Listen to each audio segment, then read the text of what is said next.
Dia adalah wanita paling berkuasa di gedung itu, dan dia tertidur di bahunya. Ethan Brooks tak bergerak, nyaris tak berani bernapas, duduk diam dalam kesunyian ruang rapat kosong pukul 1 dini hari, merasakan beban kepala Victoria Hayes bersandar padanya, mencoba memahami bagaimana seluruh dunianya baru saja berubah hanya dalam 10 detik. Karena saat itulah ponselnya menyala, dan pesan yang seharusnya tak dia lihat mengubah segalanya yang dia yakini tentang wanita itu. Rapat sudah berlangsung 6 jam. Ethan tahu itu karena sejak pukul 7 malam dia terus memperhatikan jam dinding di belakang kepala Victoria. Bukan karena bosan, tapi karena tepat pukul 9:15, putrinya, Amara, 8 tahun, biasanya menelepon mengucapkan selamat malam. Dalam 4 tahun sejak ibunya meninggal, dia tak pernah sekalipun melewatkannya. Malam ini dia melewatkannya hampir 4 jam. Brooks, suara Victoria memotong ruangan seperti pisau. Proyeksi pendapatan wilayah Tenggara. Aku butuh angka revisinya sebelum kita selesai. Dia tak gentar. Dia membuka spreadsheet di laptopnya, memutar layar ke tengah meja, dan menjelaskan angka-angka itu dengan suara mantap, meski dadanya terasa seperti ditindih sesuatu. Itu memang pekerjaannya. Selalu begitu. Di sekelilingnya, 5 manajer lain terlihat seperti orang-orang yang sudah berhari-hari tidak tidur, karena memang begitu. Satu persatu mereka melepas dasi, melepas sepatu, berhenti mencatat. Tapi Victoria Hayes tak bergerak. Dia duduk di ujung meja dengan postur yang sama sejak pukul 7. Punggung tegak, tangan terlipat, mata tajam. Dia mengenakan blazer gelap di atas blus putih, rambut alaminya disisir rapi ke belakang. Kacamata baca terpasang rendah di hidungnya. Dia terlihat seperti seseorang yang dipahat dari granit dan diberi nama ambisi. Ethan sudah bekerja di bawahnya selama 3 tahun 2 bulan. Dia hafal semua kebiasaan kecilnya. Cara dia mengklik pena 2 kali sebelum menantang sesuatu, tarikan tipis di sudut mulutnya saat sebuah angka mengesankannya tapi dia tak mau menunjukkannya. Caranya selalu memilih kursi yang menghadap pintu. Dia mempelajari semua itu seperti mempelajari cuaca, bukan karena mengaguminya, tapi karena harus bertahan menghadapinya. Pukul 1 dini hari, tinggal mereka berdua. Ethan menghabiskan sisa kopinya yang sudah dingin dan membuka jadwal sekolah Amara di ponselnya. Angka Tenggara lebih kuat dari perkiraanku, kata Victoria. Dia mendongak, sesuatu berbeda. Pena Victoria diam. Kacamatanya lepas. Dia memijat pangkal hidungnya dengan 2 jari. Dan untuk pertama kalinya dalam 3 tahun, Ethan melihat sesuatu di wajahnya yang belum pernah dia lihat sebelumnya. Kelelahan sejati, bukan yang dipoles. Terima kasih, katanya Belan. Sudah bertahan. Itu tugasku. Tidak, yang lain sudah pulang. Itu juga tugas mereka. Untuk pertama kalinya sepanjang tahun-tahun dia mengenalnya, Victoria terlihat seperti manusia biasa. Bagaimana kabar Amara? Tanyanya. Pertanyaan yang tak pernah dia ajukan di jam kerja. Victoria mengakui keberadaan putrinya persis seperti yang seharusnya dilakukan seorang profesional. Email ucapan ulang tahun, kartu Natal, pengingat cuti tahunan. Semuanya benar, semuanya pantas, tak satu pun personal. Dia baik, kata Ethan hati-hati. Minggu lalu dia kehilangan gigi susu pertamanya. Sesuatu bergeser di wajah Victoria, kilasan, hampir senyum, tapi dia menahannya. Dia 8 tahun sekarang, kata Victoria. 8,5, Ethan mengoreksi. Kali ini, hampir senyum itu berhasil lebih jauh. Kau harus pulang, kata Victoria. Aku akan selesaikan ringkasan akhir sendiri. Aku bisa tetap di sini. Ethan, dia mengucapkan namanya berbeda dari cara dia mengucapkan nama siapapun. Pulanglah. Dia mengangguk, mulai mengemasi tasnya. Lalu dia mendengar embusan napas lembut yang tak salah lagi. Tanda seseorang tertidur. Victoria Hayes, CEO Hayes Meridian Solutions, wanita yang pernah dia lihat sendiri memimpin panggilan Dewan Direksi pukul 6 pagi tanpa persiapan dan keluar dari sana setelah merenegosiasi 3 syarat kontrak, tertidur di kursinya, kepalanya jatuh ke bahunya. Dia tak bergerak cukup cepat, atau mungkin dia sama sekali tidak bergerak, karena ada bagian dalam dirinya yang tidak ingin melakukannya. Kepala Victoria bersandar di bahunya dengan beban yang ringan sekaligus utuh, sepenuhnya menyerah, sepenuhnya tanpa penjagaan. Ethan berhenti bernapas.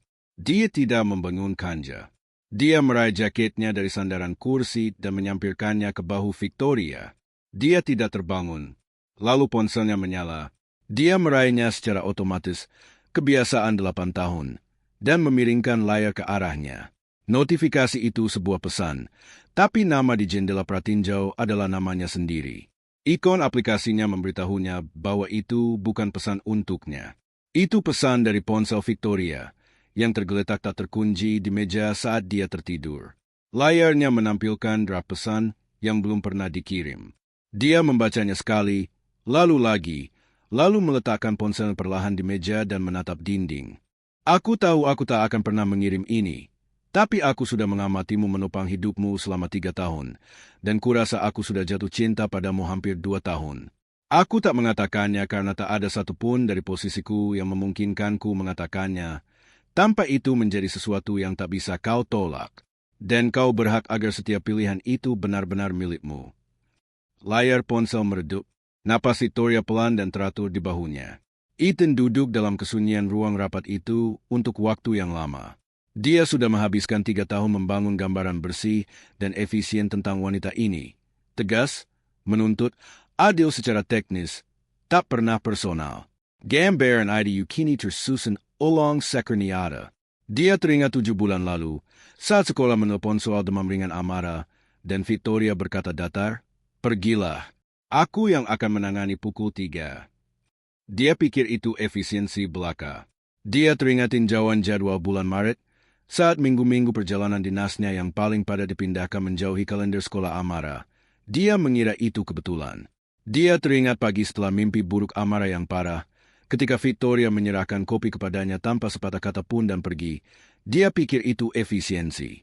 Victoria bergerak, matanya terbuka, bingung selama 2 detik, lalu menemukan matanya. Mereka duduk seperti itu untuk sesaat yang tak punya nama yang tepat. Victoria duduk tegak. "Aku," dia mulai. "Kau tertidur?" kata Ethan sederhana. "Sudah hampir jam 2. Wajah CEO kembali terpasang. "Tak sepenuhnya. Jaketmu," katanya, mengulurkannya. "Aku akan siapkan ringkasannya besok pagi," kata Victoria. "Victoria." Dia berhenti. Dia hampir tak mengatakannya. "Terima kasih," katanya akhirnya, "untuk kopi bulan Februari lalu, pagi setelah malam yang buruk itu." Sesuatu bergerak di wajahnya. "Kau menyadarinya?" katanya. "Aku menyadarinya," jawab Ethan. Dia menatapnya lama, lalu mengangguk sekali dan kembali ke laptopnya. Dan momen itu menutup seperti pintu yang seolah tak pernah terbuka. Tapi Ethan berjalan keluar ke lorong sunyi lantai 23, menekan tombol lift, dan menatap bayangannya sendiri di pintu logam mengilap, tahu tanpa ragu bahwa gambaran itu telah berubah. Dia hanya belum tahu apa artinya melihatnya dengan jelas. Perjalanan pulang 42 menit. Dia tak menyalakan radio, hanya memegang pesan itu seperti sesuatu yang rapuh. Rene tertidur di sofa. Amara terlentang di ranjangnya dengan gigi susu barunya dalam kantong plastik di meja samping. "Ayah," suaranya kecil dan setengah tertidur. "Ayah pulang. Ayah melewatkan." "Selamat malam. Katanya tanpa menyudah. Sekedar melapor." "Apakah bosmu masih galak?" tanyanya mengantuk. "Kurasa dia tidak galak," jawab Ethan. 3 hari berlalu tanpa dia bicara pada siapapun. Bukan Rene, bukan Markus. Pagi setelah kejadian itu, dia masuk kerja seperti biasa. Victoria memimpin rapat dengan ketepatan seolah tak terjadi apa-apa. Rabu, dia hampir meyakinkan dirinya bahwa dia terlalu merumitkan hal ini. Lalu Kamis terjadi. Victoria muncul di pintu kantornya, menunggu sampai panggilannya selesai. "Kau menenggani Okafor dengan baik," katanya. Lalu meletakkan sebuah map di ujung mejanya. "Tinjauan kinerja kuartalan. Kau 3 bulan lebih cepat untuk pertimbangan kenaikan gaji." Dia membuka sampulnya, membaca. "Kepemimpinan luar biasa di bawah tekanan operasional berkelanjutan. Kau memindahkan jadwal perjalananku," kata Ethan tiba-tiba. Dia berhenti. Ruangan menjadi sunyi. "Kau punya seorang putri," katanya. "Putrimu kehilangan ibunya dan kau tak punya orang lain yang bisa menggantikan. Itu keputusan logistik. Benarkah?" Dia mengatakannya bukan sebagai pertanyaan. Untuk sesaat granit itu retak, dan di baliknya ada sesuatu yang tenang dan pasti. Lalu dia mengangguk sekali. Baca tinjauannya, katanya, dan pergi. Ethan duduk dengan map terbuka dan tak membaca satu kata pun. Itulah momen dia berhenti, bisa berpura-pura ini rumit. Malam itu dia menelepon Rene dan menceritakan semuanya. Ruang rapat, pesan, jadwal, konferensi, kopi. Wanita ini sudah diam-diam merawatmu dan putrimu selama 2 tahun tanpa diminta, kata Rene. Dia orang yang jatuh cinta padamu. Ethan, kau hanya punya sedikit orang yang mencintaimu dengan cara yang tenang. Jangan sia-siakan ini. Pagi berikutnya, Ethan datang 17 menit lebih awal, mengetuk pintu Victoria yang terbuka. Aku ingin mengatakan sesuatu, katanya, dan aku ingin kau membiarkanku selesai. Makan malam klien bulan April, pertunjukan sekolah, aku tahu itu sekarang, katanya. Konferensi September, jadwal perjalanan, kopi itu. Dia berhenti. Kopi itu tanggal 17 Februari. Itu pagi setelah Amara bangun jam 3 pagi menangis untuk ibunya. Kau tak bertanya. Kau hanya meletakkannya di sana. Victoria diam sepenuhnya. Aku menyadari lebih banyak dari yang aku tunjukkan, katanya. Aku hanya tak tahu harus berbuat apa dengannya. Aku bilang terima kasih, kata Ethan, sungguh-sungguh, bukan yang profesional. Untak 3 detik penuh. Wajah Victoria benar-benar tanpa penjagaan. Sama-sama, katanya pelan. 2 minggu berikutnya berbeda dengan cara yang tak diakui keduanya secara langsung. Ethan mulai memperhatikan dengan cara baru betapa kerasnya Victoria bekerja. Cara dia makan siang di mejanya setiap hari tanpa kecuali, menolak setiap acara kumpul-kumpul tim, berjalan sendirian ke lift setiap malam dengan ekspresi yang hanya bertahan sampai pintu terbuka lalu menghilang sepenuhnya. Dia kesepian. Ethan tak tahu bagaimana dia bisa meluatkannya. Mungkin karena kesepian dan disiplin terlihat sama dari luar jika kau tak mencari perbedaannya. Pada suatu Selasa, Amara meneleponnya saat istirahat siang. Suaranya kecil dan tegang. Chloe bilang dia akan mendapat tarian ibu dan ayah di resitalnya. Dia bertanya siapa yang akan menari untukku. Ethan memejamkan mata. Ini serangin mendadak, kesayang tak pernah diperinggatkan siapapun. Kau menanganinya dengan benar, katanya. Kau butuh seorang ayah yang selalu hadir setiap saat. Dan aku akan ada di sana setiap saat. Dad, katanya lagi, menurut ayah, suatu hari nanti kita bisa punya lebih banyak orang di keluarga kita. Dia terdiam di ruang istirahat. Ya, katanya setelah sesaat. Kurasa suatu hari nanti mungkin kita bisa. Sore itu, di dekat mesin fotokopi, Victoria bertanya bagaimana kabar Amara. Ethan menceritakan panggilan itu. Dia bertanya sesuatu hari ini, katanya, dan menceritakan pertanyaan Amara. Victoria diameter, apa yang kau katakan? Aku bilang, ya, kurasa suatu hari nanti kita mungkin bisa. Dia mendongak dan mendapati Victoria menatapnya dengan ekspresi tanpa penjagaan yang biasanya hanya bertahan beberapa detik. Kali ini dia tak berpaling. Mesin fotokopi berbunyi bip, memecah momen itu. Harapan tak lama diam. Muncul di momen-momen kecil, saat Amara, tanpa diminta sama sekali, berkata sambil sarapan, wanita di kantor ayah kedengarannya baik. Markus, sahabat Ethan, menyadari lebih dulu. Kau sedang melakukan hal itu, katanya suatu Rabu. Ini soal Hayes?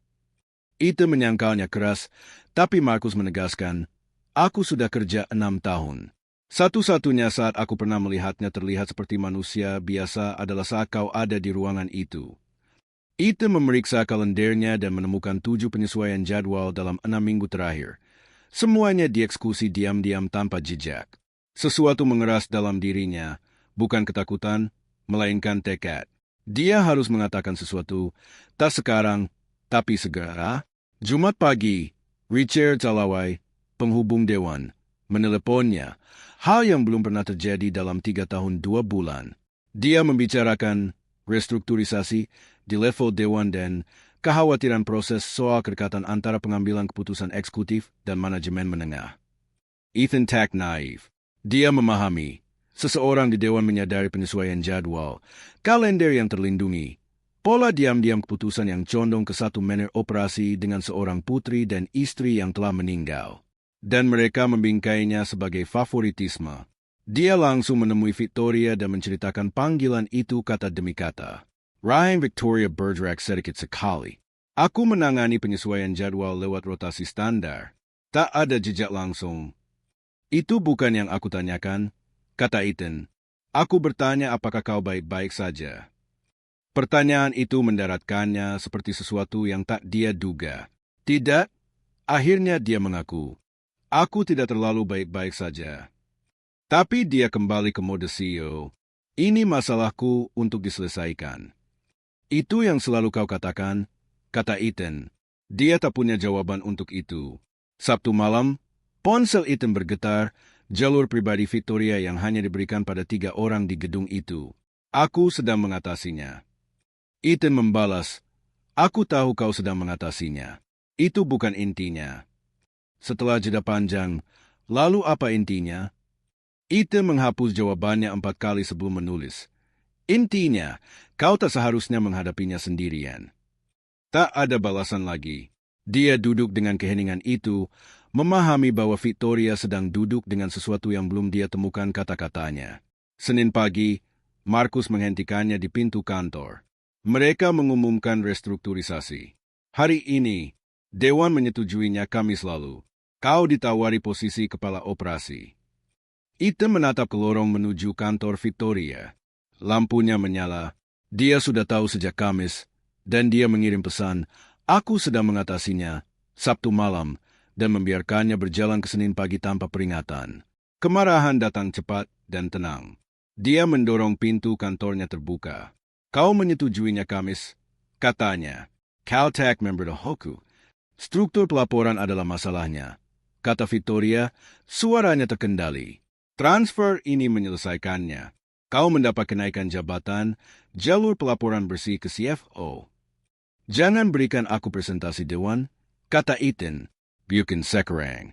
Untuk sesaat, komposurnya turun, lelah dan pasti dan diam-diam hancur. Aku membuat putusan terbaik yang bisa aku buat, katanya. Aku tahu itu, kata Ethan. Lalu kenapa kau marah? Karena kau melakukannya sendirian, jawabnya lagi. Aku perlu kau pergi ke rapat HRMU, kata Victoria akhirnya. Suaranya lebih lembut, dan aku perlu kau menerima posisinya. Setelah rapatnya, katanya, seperti sebuah pintu sungguhan. Ethan menandatangani dokumentasi yang mencabut namanya dari struktur pelaporan Victoria. Satu pikiran duduk di dadanya. Setelah rapatnya, dia akan berjalan melalui pintu itu. Dia belum tahu bahwa sebelum dia bisa, sesuatu akan mengubah setiap perhitungannya. Ponselnya berdering pukul 2:47. Sekolah, amarah jatuh dari struktur panjat, cedera kepala dan kemungkinan patah lengan. Dibawa ambulans segera di Memorial. Ethan bergegas, meninggalkan mobil parkir miring, masuk dengan kecepatan terkendali khas orang tua yang tahu falling apart di depan staf rumah sakit menghabiskan waktu. Amar di balik dengan terai. Lenggan kurinya dibelat badai sementara. Perban di pelapisnya. Dia meraihnya dengan lengan baiknya. Ethan memeluknya. Aku fel, katanya, seolah dia mungkin belum diberitahu. Ayah tahu, sayang. Dr. Reyes mengonfirmasi kemungkinan fraktur garis rambut di radius. Perlu röntgen dan gips. Saat Ethan duduk memegang tangan Amara, dia melewati kantor Victoria yang sedang menelepon tanpa sempat berhenti. Di lift, ponselnya bergetar dari jalur pribadi Victoria. Aku melihatmu pergi. Apakah ini soal Amara? Ethan membalas ringkes 4-8 school tanpa sekalipun melihat ponselnya, lalu menandatangani gips itu dengan bintang kecil di akhir namanya saat diminta Amara. Di tengah momen itu, Markus menelpon Ethan. Calawai telah mengadakan sesi Dewan Sekunder pagi itu, membangun berkas dokumentasi lengkap, modifikasi jadwal, intervensi kalender, catatan kehadiran, untuk disajikan Rabu sebagai bukti pelanggaran eksekutif terhadap Victoria. Transfer jabatan Ethan justru bisa terlihat seperti upaya menutupi exposure. Ethan mengajak Victoria ke lorong. Callaway convened a secondary board session, katanya. Mensuritikan semuanya. Wajahnya tak berubah, keteguhan seseorang menerima informasi yang sudah sebagian diantisipasi. Rabu, katanya, bukan pertanyaan. Aku akan menyiapkan responsku, katanya, kembali ke mode profesional. Ethan menekannya. Mereka tak tertarik pada rasionalnya. Kau tak bisa melawan narasi yang sudah ditentukan dengan memo operasional.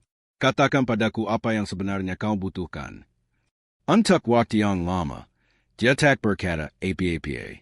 Lalu, aku butuh seseorang untuk tak menjadikan ini soal menyelamatkanku. Aku menawarkan untuk berhenti membiarkanmu menanggungnya sendirian, kata Ethan. Itu berbeda. Sesuatu di wajahnya retak, kecil dan diam dan tak bisa dibalik. Ethan, katanya, aku tahu apa yang aku lihat di ponselmu. Dia mengaku. Di ruang rapat pukul 1 dini hari. Seluruh udara di lorong itu hilang. Aku tahu kau tak bermaksud aku melihatnya, katanya. Aku sudah takut merasakan apapun sejak Daniel. Aku sudah menggunakan struktur organisasi sebagai alasan untuk tak menghadapi apa yang sebenarnya terjadi. Aku sudah selesai melakukan itu. Mata Victoria berkaca-kaca. Kau tidak akan menghadapi hari Rabu sendirian. Itu semua yang aku katakan sekarang. Baiklah, bisiknya hampir tak terdengar. Amara menemukan mereka berjalan keluar bersama pukul 6:48. Seorang pria, putrinya dengan gips ungu, dan seorang wanita yang telah meninggalkan rapat dewan untuk memegang coklat panas selama 20 menit. Amara menggenggam tangan Ethan, dan dengan lengan kiri tergipsnya, meraih tangan Victoria juga. Victoria berhenti berjalan tepat 1 detik. Lalu dia menggenggamnya. Amara tertidur di mobil. Ethan menyetir. Victoria duduk di kursi penumpang dalam kesunyian. Dia menulis namamu di formulir kontak darurat aku, kata Ethan pelan. Dia sudah tahu apa artinya itu, katanya. Dia menulis nama seseorang yang selalu hadir. Victoria tak berkata apa-apa, tapi napasnya bergeser. Suara seseorang menahan sesuatu erat-erat dengan kedua tangan. Mereka membawa Amara pulang bersama. Di dapur, Victoria menjelaskan Wednesday. Paket dokumentasi dewan yang dibangun selama 6 minggu membingkai keputusannya sebagai pola favoritisme eksekutif, kampanye tekanan untuk melemahkan posisi negosiasinya soal ekspansi kuartal 1. Jadi ini bukan sebenarnya soal kita, kata Ethan, dan kata kita mendarat di ruangan itu. Kau seharusnya memberitahuku, kata Ethan. Kalau aku memberitahumu, kau akan mencoba memperbaikinya. Ya, katanya. Itu sebabnya aku tak memberitahumu.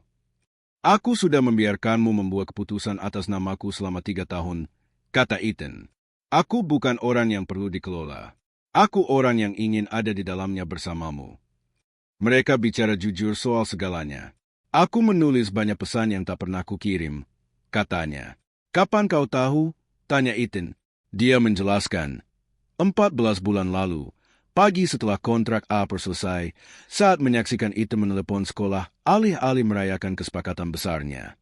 Aku pikir, pria itu baik sepenuhnya, katanya. Aku tahu waktu itu.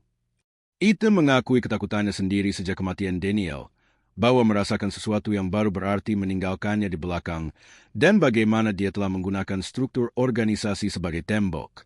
Daniel vokal soal cinta, katanya. Kau sudah mencintaiku dalam bahasa yang sepenuhnya berbeda. Aku fasih dalam satu bahasa seumur hidupku. Butuh lebih lama untuk belajar membaca bahasamu. Tapi aku membacanya sekarang, dan itu tak menakutiku seperti yang aku kira.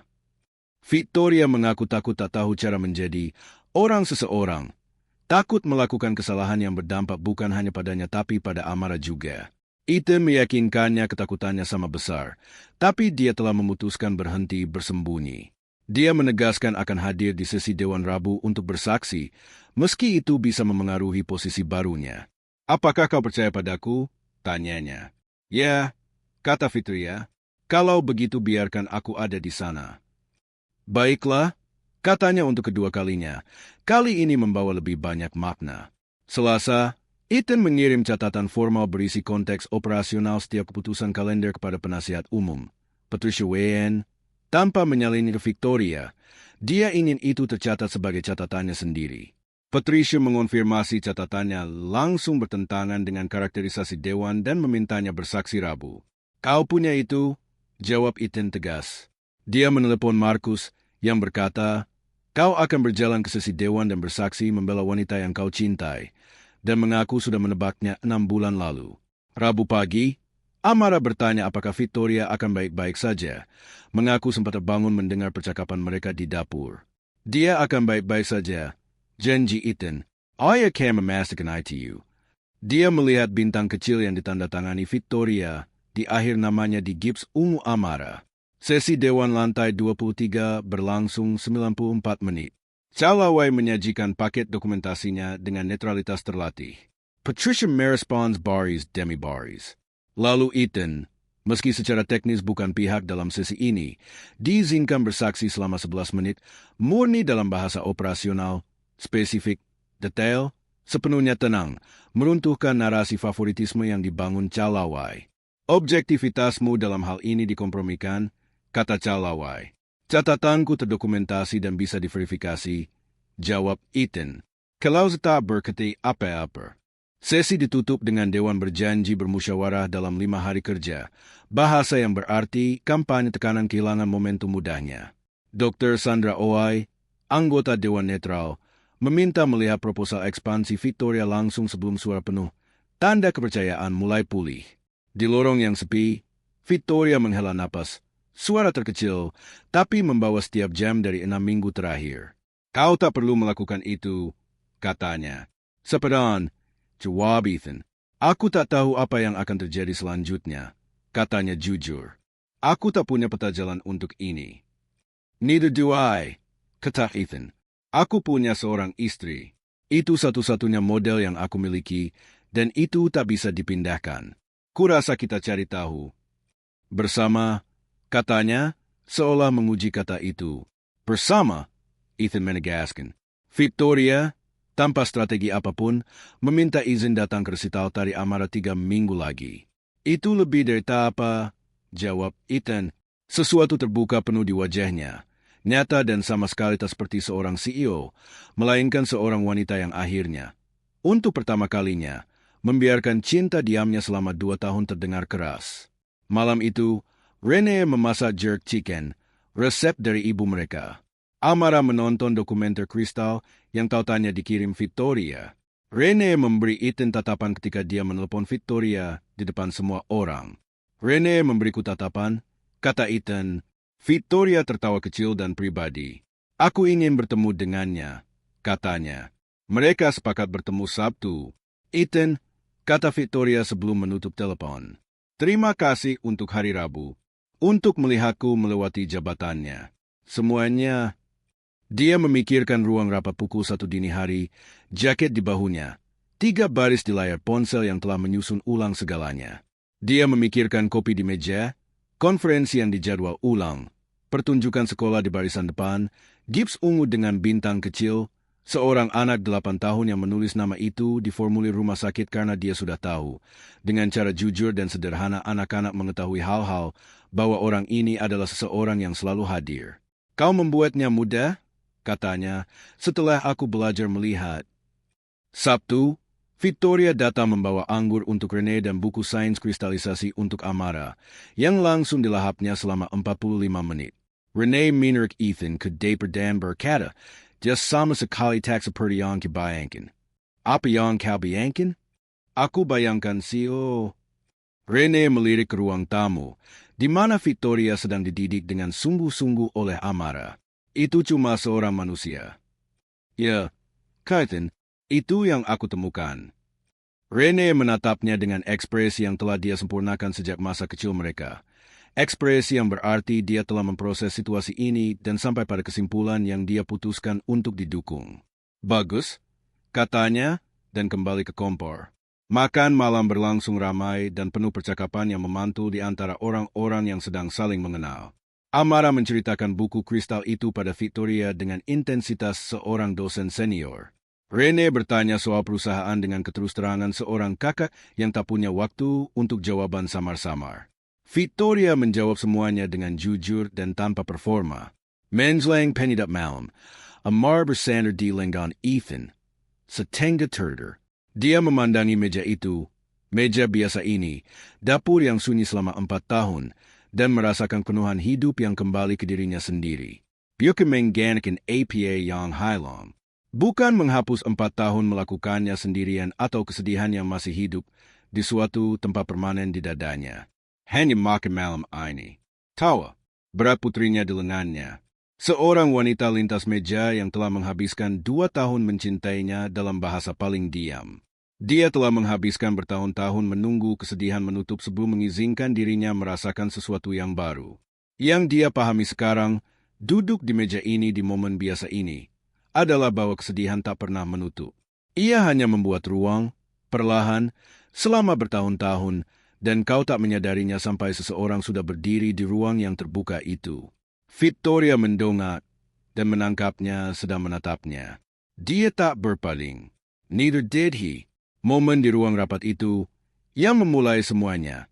Dia telah menganggapnya sebagai malam Victoria mengungkapkan sesuatu, malam dia secara sengaja melihat apa yang nyata. Dia memahami sekarang dia salah. Ruang rapat itu bukan saat dia mengungkapkan hatinya. Dia telah mengungkapkannya setiap hari selama 2 tahun, dalam setiap rapat yang dijadwalkan ulang. Setiap kalender yang disesuaikan, setiap kopi yang diam-diam diletakkan di meja. Pesan di ponsel itu hanya kata-kata. Kata-kata itu sudah ada sepanjang waktu, ditulis dalam bahasa yang belum dia sadari sedang dia baca.